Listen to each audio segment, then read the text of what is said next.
it is, especially when you look at the numbers from yesterday. And we explained why we're extending our nationwide guidelines to slow the spread for 30 days. Together, we have the power to save countless lives. We're attacking the virus on every front with social distancing, economic support for our workers, rapid medical intervention, and very serious innovation, and banning dangerous foreign travel that threatens the health of our people. And we did that early, far earlier than anyone would have thought, and way ahead of anybody else. In this time of need, I know that every American will do their patriotic duty and help us to achieve a total victory.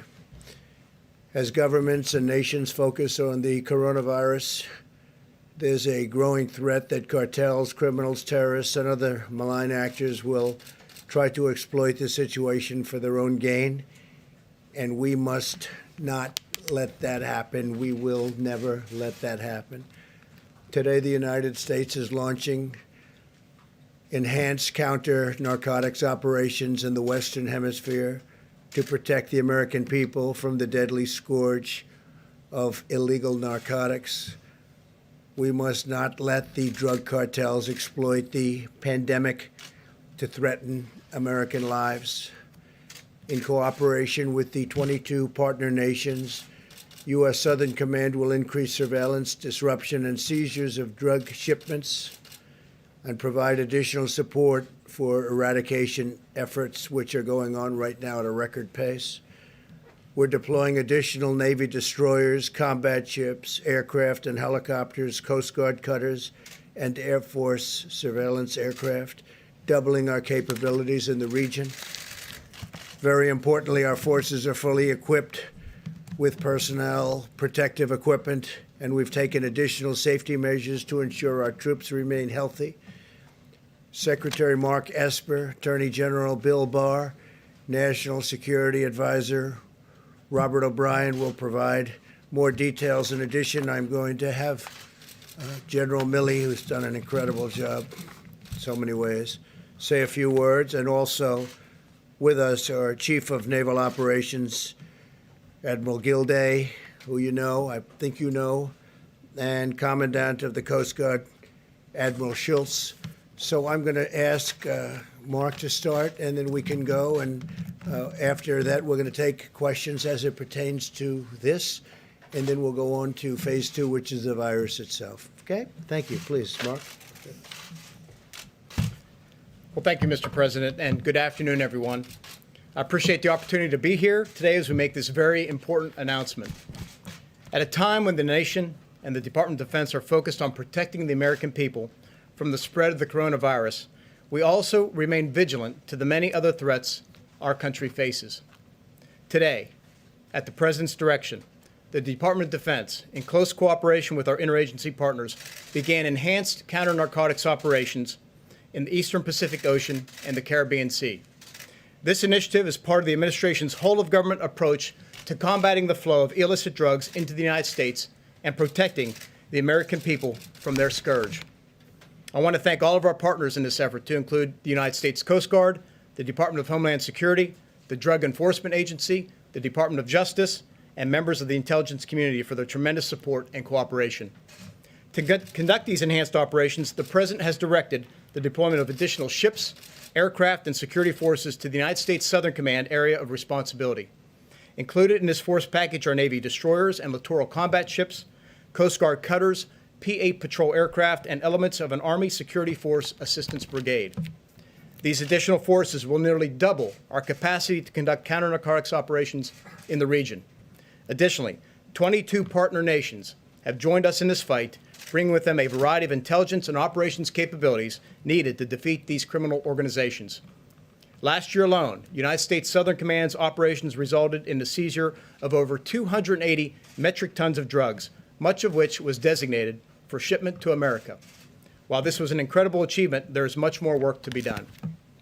Transnational criminal organizations continue to threaten our security by smuggling cocaine, fentanyl, methamphetamines, and other narcotics across our borders.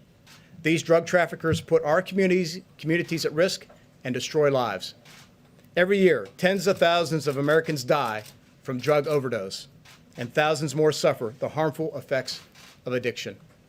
Furthermore, corrupt actors like the illegitimate Maduro regime in Venezuela rely on the profits derived from the sale of narcotics to maintain their oppressive hold on power. The Venezuelan people continue to suffer tremendously due to Maduro's criminal control over the country. Drug traffickers are seizing on this lawlessness by increasing their illicit activities. We must do more to prevent these drugs from arriving at our shores. These enhanced counter-narcotics operations that are now underway will further disrupt the flow of illicit drugs to America, deny our adversaries the financial resources they depend on, and build the capacity of our partner nations throughout the region.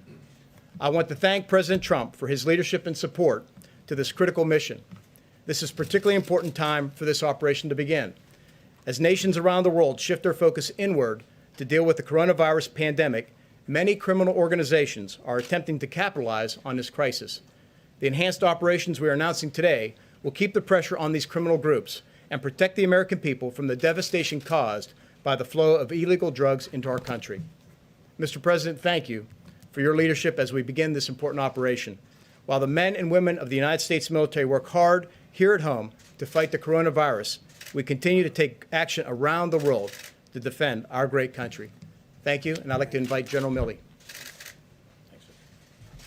Thank you, Secretary, for those words, and thank you, Mr. President, for your leadership. And I want to publicly thank Admiral Craig Fowler, the commander of U.S. Southern Command out of Miami, for leading this operation, which is underway effective today, and also Admiral Gilday, the Chief of Naval Operations, Admiral Schultz, for their contributions to this from their services. There's thousands of sailors, Coast Guardsmen, soldiers, airmen, Marines involved in this operation. We came upon some intelligence some time ago that the drug cartels, as a result of COVID-19, were going to try to take advantage of the situation and try to infiltrate additional drugs into our country.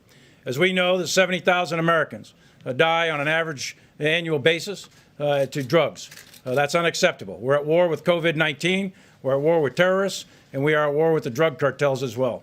This is the United States military. You will not penetrate this country. You will not get past Jump Street. You're not going to come in here and kill additional Americans. And we will marshal whatever assets are required to prevent your entry into this country to kill Americans. So right now, the Navy has marshaled additional gray hull ships from both PACOM and EUCOM and for the Naval Fleet at Norfolk. And they are set sail already, and they are in the Caribbean right now. In addition to that, there's 10 Coast Guard cutters, and there's Special Operations Forces and Security Force Assistance Brigades, along with Air Force reconnaissance aircraft. The bottom line is you're not going to get through. Now is not the time to try to penetrate the United States with illegal drugs to kill Americans. With the United States military, we will defend our country regardless of the cost. Thank you, Mr. President. Thank you, Secretary. Thank you, Mr. President. Thanks for your decisive leadership as we confront this unprecedented challenge posed by coronavirus. And I'd like to thank you for your support for this important initiative, and thank all of the Secretary of Defense and all the services for taking on this important initiative. Obviously, during this crisis, we're all focused above all else on COVID-19. But at the same time, our law enforcement and national security work must go forward, protecting the American people from the full array of threats. For the Department of Justice, one of our highest priorities must remain destroying the Mexican cartels. Their trafficking is largely responsible for the deaths, as we all know now, of 70,000 Americans a year. And also the costs of this don't count the destroyed families, the destroyed lives, the draining of our national treasure as state budgets are crushed by the burden that this narcotic trafficking causes.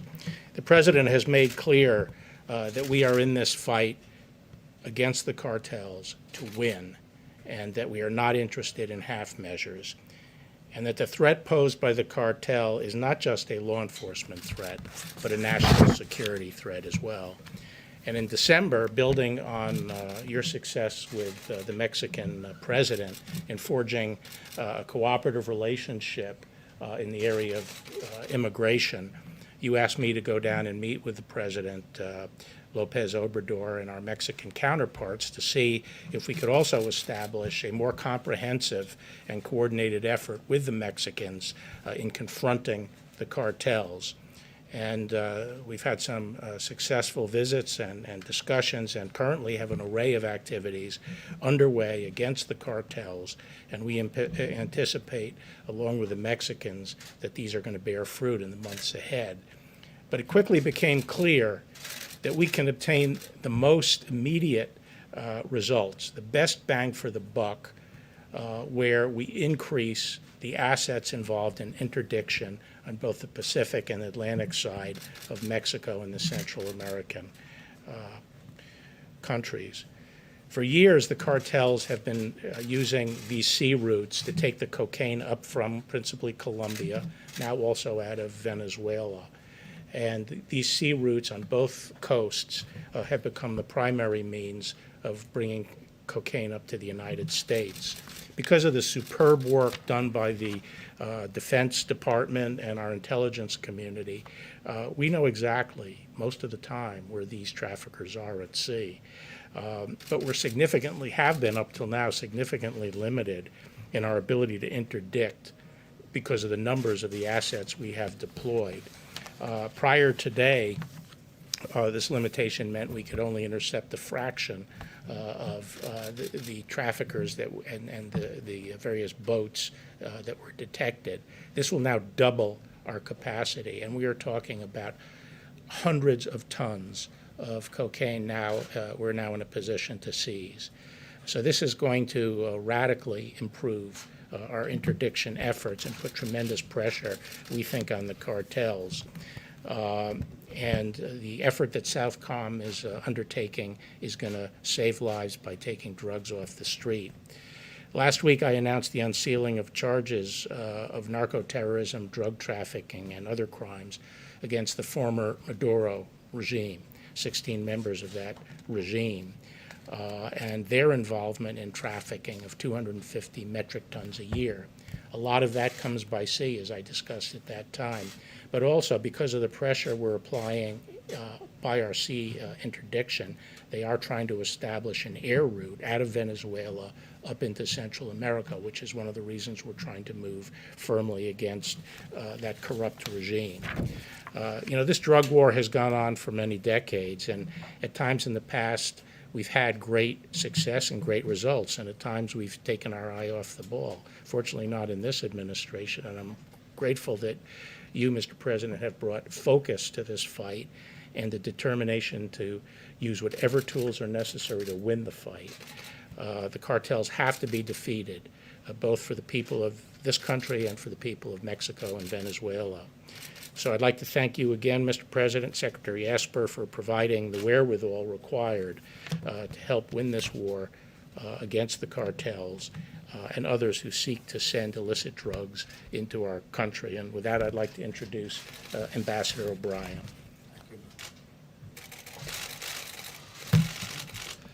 Thank you, General. Thank you, Mr. President. Today's action is another example of the bold leadership of President Trump and his commitment to protecting the homeland against threats that seek to destabilize the United States and our Western Hemisphere. The uncontrolled flow of illegal drugs into the United States poisons our communities, fuels the dangerous epidemic of addiction, and threatens the safety and security of all Americans. The impressive U.S. Navy, Coast Guard, Army, Marine Corps, Air Force, and interagency operation will address a range of threats to our national security posed by narco-traffickers and narco-terrorists. It will reduce illicit financial support for drug trafficking that provides the corrupt Maduro regime in Venezuela and other bad actors with the funds necessary to conduct their malign activities. Under President Trump's leadership, we will continue to execute our maximum pressure policy to counter the Maduro regime's malign activities, including drug trafficking. And this operation will help to choke off the funds that go to that corrupt regime.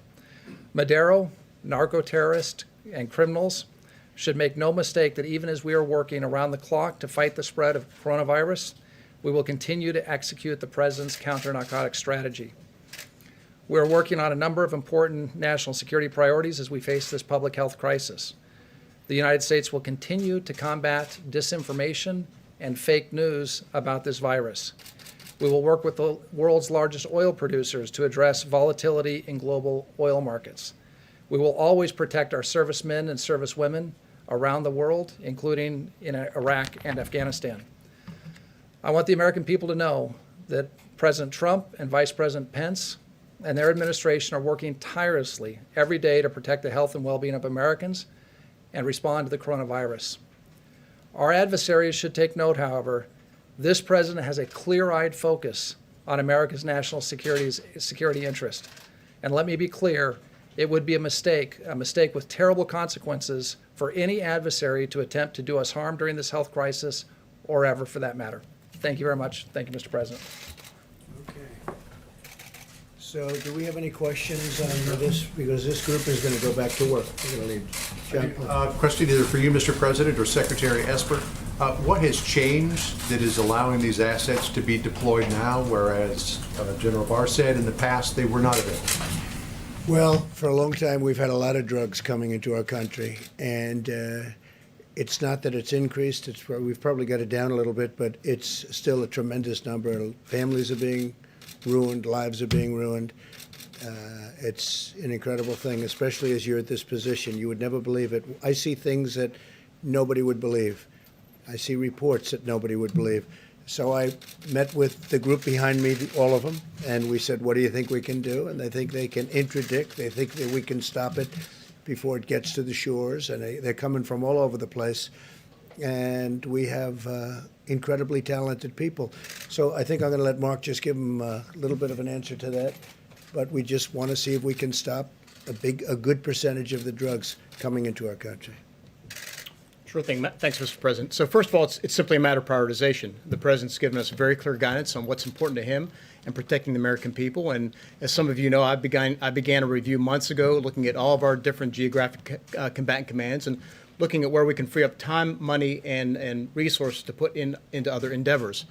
In this case, we had scrutinized our inventory fairly closely. The Chairman Milley did a great deal of work on this with Admiral Gilday, and we felt that there was no risk to the fleet, to our operations, to free up, in this case, naval ships. We also freed up aircraft and other assets to apply them to this presidential priority.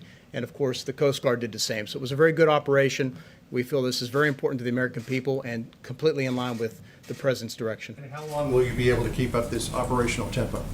Well, it depends. What we're going to do is we're going to run it for some matter of time. I'm not going to disclose how long that will be, and then we will assess it. And then we'll make adjustments from there. We may increase, we may decrease, we may sustain as is. But this will be an assessment we will do as an interagency team. We'll report back to the President, and we'll take further guidance from there. And, you know, we didn't do it for this reason, but it'll also have an impact on the virus because we have people trying to get in. So not only drugs, but now we have a new phenomena, and that's at least for the next, hopefully, short period of time, the virus. So we'll be able to have an impact on that too, please. Yeah, Mr. President, could you expand on that a little bit because you tie it to COVID-19, saying that these drug cartels were taking advantage of the situation, of this pandemic. How exactly? Well, because we're focused on so many other parts of the country and even parts of the world. And all of a sudden, areas where we had it clamped down pretty tight.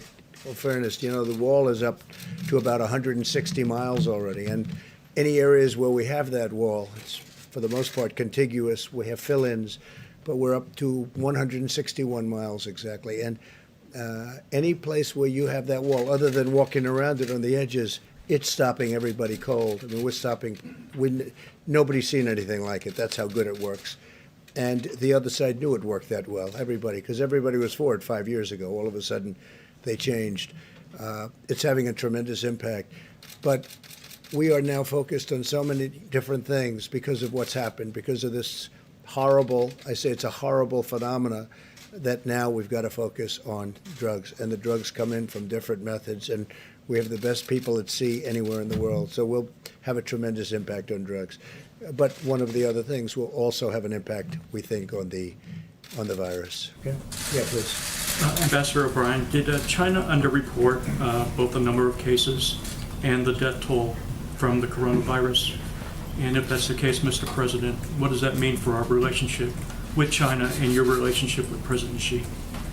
Well, number one, I think the President has a great relationship with President Xi, and we'd like to have a great relationship with China. Unfortunately, we're just not in a position to confirm any of the numbers that are coming out of China. There's no way to confirm any of those numbers. There's lots of public reporting on whether the numbers are too low. You've got access to those reports that are coming out of Chinese social media and some of the few reporters that are left in China. We just have no way to confirm any of those numbers. Thank you. We really don't know.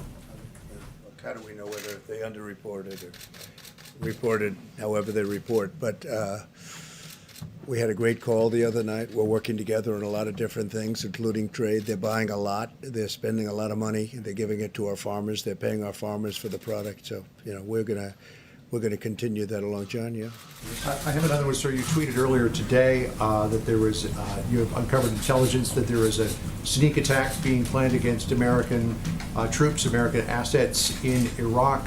Are we talking about Kataib Hezbollah again? Also, I don't want you're to say, saying- but we just have information that they were planning something, and it's very good information.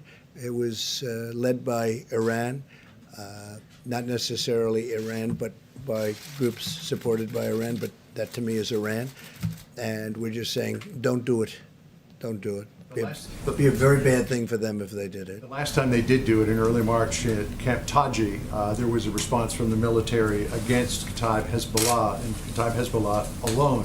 Your That was a tweets, very powerful response, by the way. That response knocked out 5 different places, but it also took out a lot of very bad people. your tweets seem to suggest, though, that if it happens again, it may go up the food chain.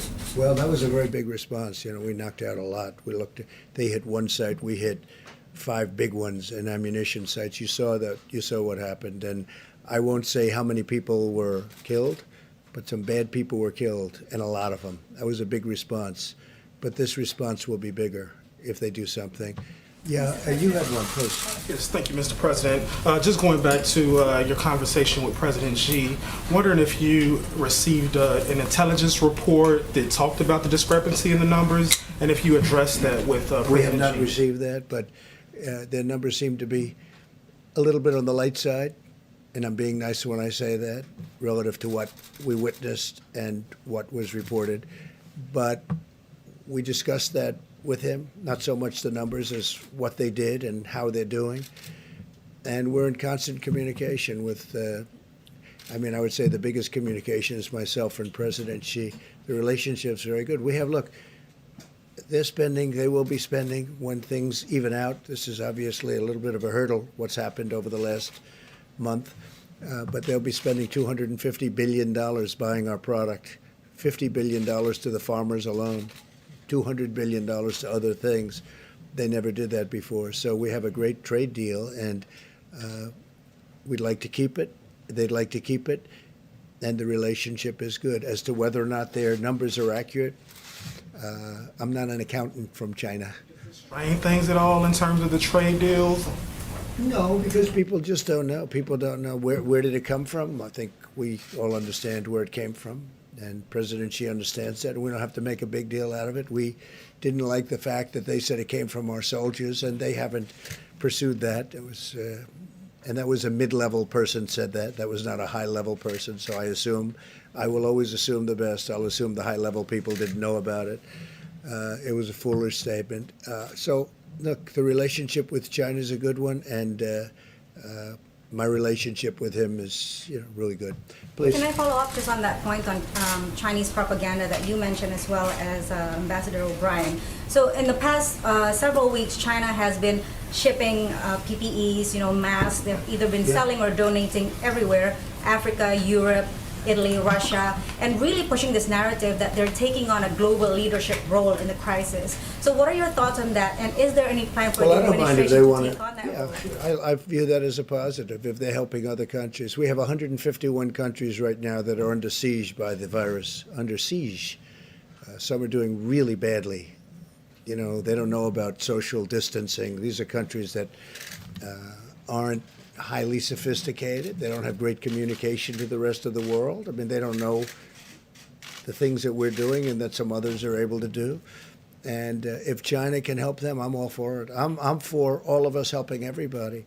We're soon going to have more ventilators than we need. We're building thousands of ventilators right now. Now, it takes a period of time to build them.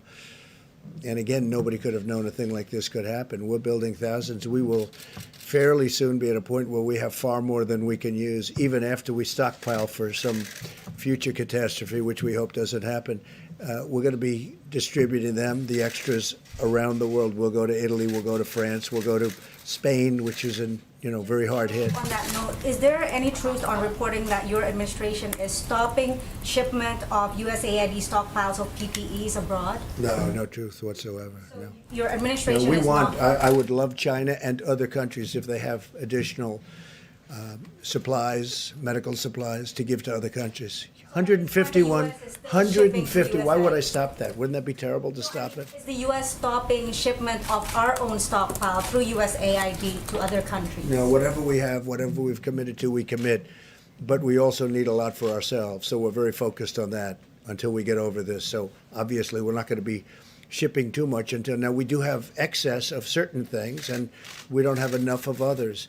I just had a great talk today with the Doug McMillan from Walmart, and I gave him a very, very big order for gowns, for protective gear, for the doctors, for the nurses, for everything, and he's actually very excited about it. He's the biggest purchaser of this kind of thing, I mean, of anything probably in the world, and he is very excited about it.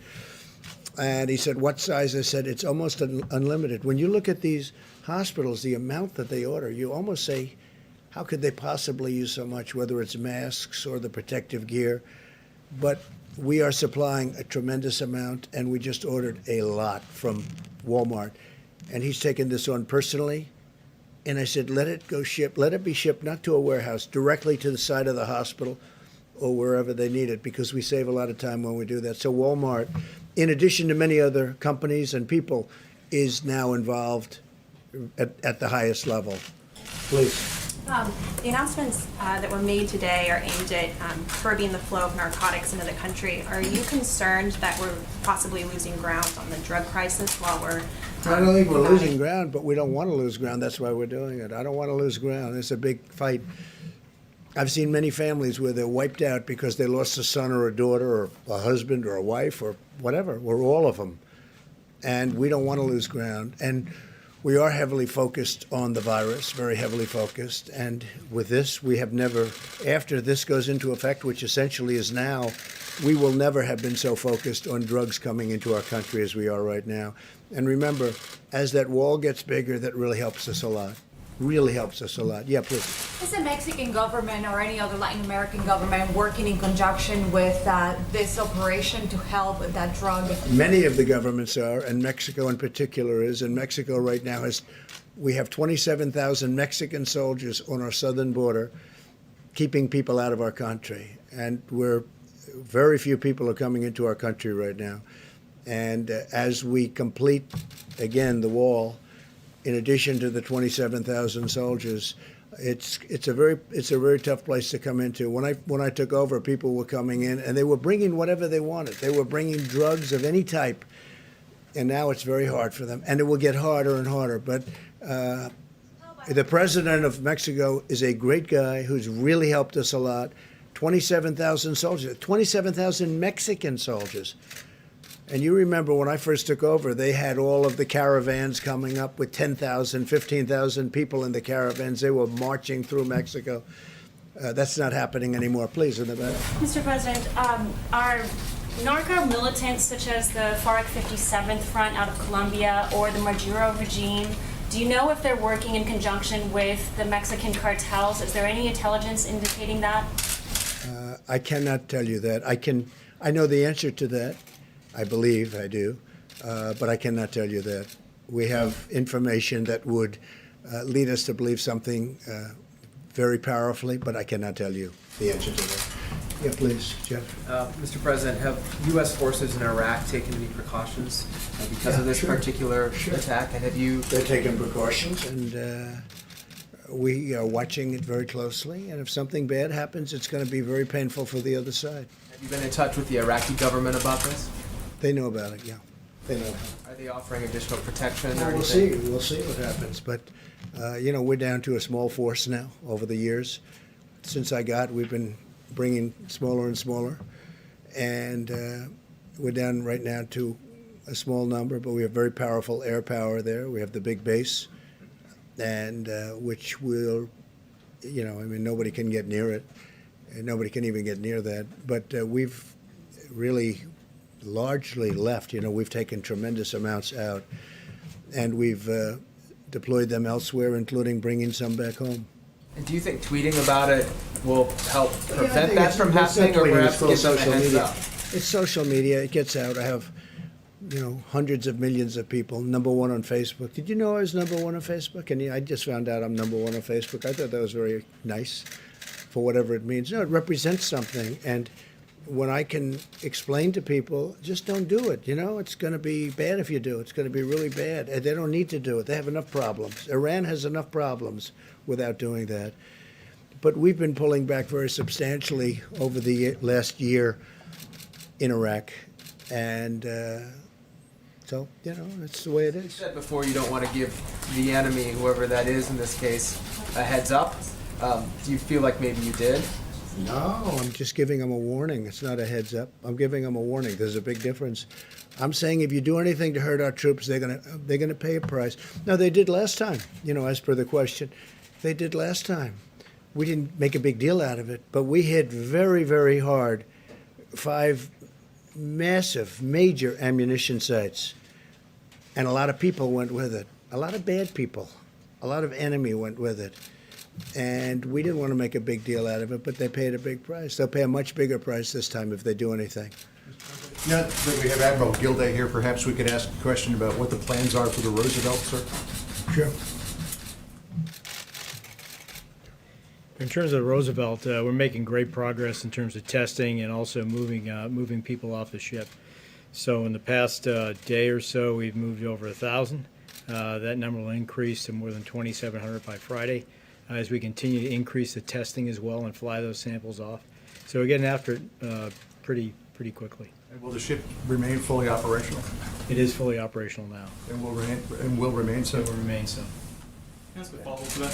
What protocols are you putting in place to help mitigate the spread of coronavirus among servicemen and women who live and work in close across the fleet, before we have any ships getting underway for training exercises, for deployments, they're spending those sailors are spending 14 days in quarantine before they get underway. We've increased the amount of testing equipment as well as physicians on board our ships at sea.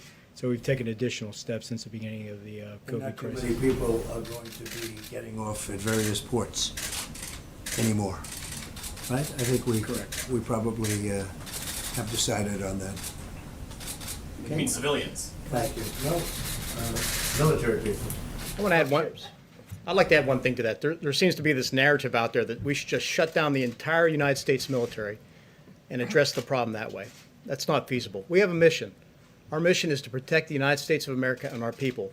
And so we live and work in cramped quarters, whether it's an aircraft carrier, a submarine, a tank, a bomber. It's the nature of our business. But the chain of command has very clear guidance, and I'm confident between the commanding officers and the senior non-commissioned officers that they're taking every reasonable precaution to make sure we practice as best we can social distancing, sanitizing environments, etc., consistent with that mission. And that's what I trust Admiral Gilday, Acting Secretary Motley, and all the other service chiefs and service leaders to do. And I'm confident we'll do that, because keep in mind, we have a job to do, and we will continue to do it, defend the United States of America. Mr. President, you mentioned the stockpile earlier. The Washington Post reported today that the U.S. stockpile is nearly depleted of PPE. Is that the case? And if so, how are you planning to mitigate because we're that? sending it directly to hospitals. We don't want it to come to the stockpile, because then we have to take it after it arrives and bring it to various states and hospitals. One of the things, and again, we ask the states to do this as much as possible. Many of the states have people that, whether it's that or clothing, they make clothing, lots of clothing in many of the different states. We said, see if you can get it directly from those manufacturers. Make a deal. We'll use the Purchase Act if we have to on them. If they won't, by the way, so many people are, the spirit is incredible what they're doing. But we've asked states where they have large manufacturers of different types of equipment to use those local factories, those local plants, and have it made directly, ship it right into the hospitals. We're shipping things right in. We have, as you know, almost 10,000 ventilators, which we need for flexibility. It's a lot. It sounds like a lot, but it's not, because as you see on the board from yesterday, as this scourge, as this plague, as this virus moves, it moves very fast. And we don't know yet whether we're going to need it in Louisiana, in New York, wherever it may be. So we're ready for it. We're totally ready for it. We're going to be shipping out. We've already agreed to ship out over 1,000 today to different sites, different locations. But we have to have the flexibility of moving the ventilators to where the virus is going. And we'll be able to see that, we'll be able to see that from charts a couple of days in advance. So right now we have a nice pile of ventilators. We have a lot more coming in. I think we have 11 companies making ventilators right now. Very good companies, and they're making them. You know about Ford, you know about General Motors, but we have a lot of companies making the ventilators right now. So now the question is, when you make one, it doesn't get made in 15 minutes. It's not, a mask can go quickly. A ventilator takes time to build. It's very, very, as we discussed, it's complex, it's big, it's expensive, et cetera. But we'll be able to move. We have great flexibility, John. I was just going to say, sir, do you want to move on to solely coronavirus or stick with? Yeah, I think if does anybody have any other questions for this great group of brilliant people? Yes, please. Thank you, Mr. President. Question for Secretary Esper. Is the military personnel that's been fanned out across the country to help combat the virus, is there any chance that they're planning to see at some point have those military personnel treat or see COVID-19 patients? Well, excuse me. As you know, we have the hospital ships currently deployed, one in LA and one in New York City. So they could be treating patients as they come in. We're taking precautionary measures to screen them beforehand to make sure that they're not exposed, if you will. Same with the military hospitals that we are deploying, certainly again to New York, Seattle, and other places. But the one thing we got to be careful of is that these are deployable assets. They are unique. So if we want to retain the ability to deploy military doctors, expeditionary military hospitals around the country, we got to preserve and protect them as best we can. That said, we remain completely available to assist as need be, as directed by FEMA, as the Vice President and the President asks us. That's what we commit to do to the American people to help safeguard them and protect them through this virus. So as part of that, will they be seeing coronavirus patients, or will they strictly be seeing other patients and helping those? They could have called upon. I think the best use for them is based on their training and how they're structured and organized is for trauma. We can take the load off of hospitals with regard to their trauma patients, thereby freeing up rooms, and other doctors, particularly doctors who are, respiratory nurses or doctors who deal with infectious disease, to treat those type of patients. So I think it's the best use of our resources. But again, if push comes to shove, we're prepared to do what we have to assist the American people. At the same time, preserving the medical capability we need to support our Operation Deployed Forces abroad. And we're looking at doing 2 additional brand-new hospital ships because these ships have really, they've really struck a blow, very positive blow for what they're doing, going to Los Angeles, going into New York. So we're looking very seriously at building 2 additional ships of about the same size. Building 2 new ones or deploying 2? It'll either be, building, but we're looking at building either 2 new ones or doing the renovation of another large ship. But this has really worked out well, so probably 2 brand new ones. So, Mr. President? Is this concerning the gentleman, or do you want them, you don't want them to get back to work and capture all those bad people? A follow-up, Mr. President, or Go ahead. Mr. Sure, Secretary. I know that Secretary Wilkie has said he's on standby waiting to hear if VA hospitals need to be opened, the doors need to be opened to civilians. True. Are you talking about that? Yes, Could we are. see that happen? In How fact, soon certain could that hospitals, happen? yeah, it can move very quickly. He's a very capable man. We're ready to move very quickly. As an example, in Louisiana, they have a very big hospital, so we're looking to move very quickly if we need them. Hopefully we won't need them. Soon? We're going to find out pretty soon. We're only going to know when, at the time it happens. We prepare for the worst. We are preparing for the worst. Unfortunately, that's the way we have to look at it. Just to follow up on the purpose of these naval ships, you mentioned something about treating trauma patients, and I'm just curious, what about things like giving birth?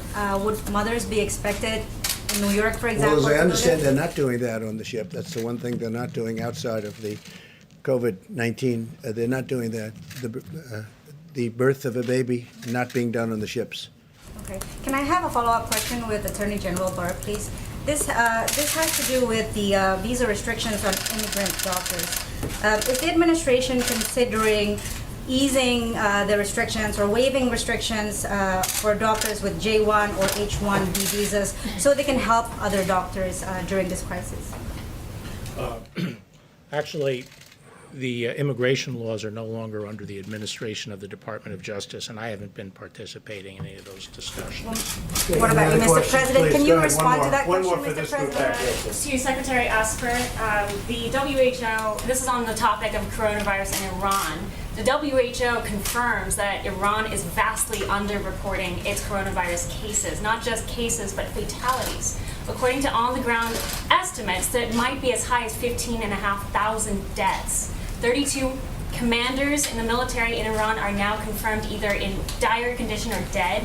You have 8% of the parliament now down with coronavirus. So is Iran's soundings of aggressions today that President Trump just tweeted about, do you think strategically, is that a bluff on their part, or is this a sign of very clear desperation? Where are you strategically on that? Well, first and foremost, we empathize for the Iranian people. I mean, they clearly have been hit hard. As you know, I think the president's spoken about it, certainly Secretary Pompeo. We've offered assistance, we've offered medical supplies, et cetera. They have refused that.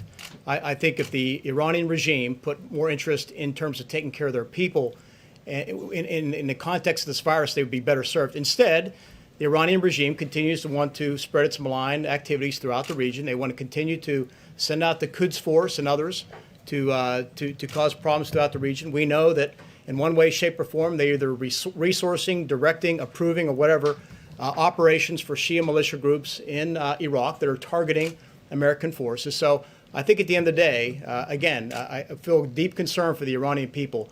The important thing is that the Iranian government should focus on them and stop this malign behavior that they've been conducting now for over 40 years. I think the entire region, and certainly the Iranian people, would be better off for it. And I happen to think they want to make a deal. They just don't know really how to start. And they've been given some bad advice by former Secretary Kerry, some very bad advice. And I really think they want to make a deal, which is the Logan Act, but would have to look at the Logan Act. All you have to do is take a look. I think they've been given very bad advice by Secretary Kerry. I think that they're dying to make a deal. Look, their country's in trouble. Their economics are shot. They've got a lot of bad things going. I think they'd like to make a deal. They can get it settled very quickly. No nuclear weapons. No nuclear weapons. They can't have nuclear weapons. It's very simple. Okay, let's let these folks get back to work. Is that okay? Thank you all very much.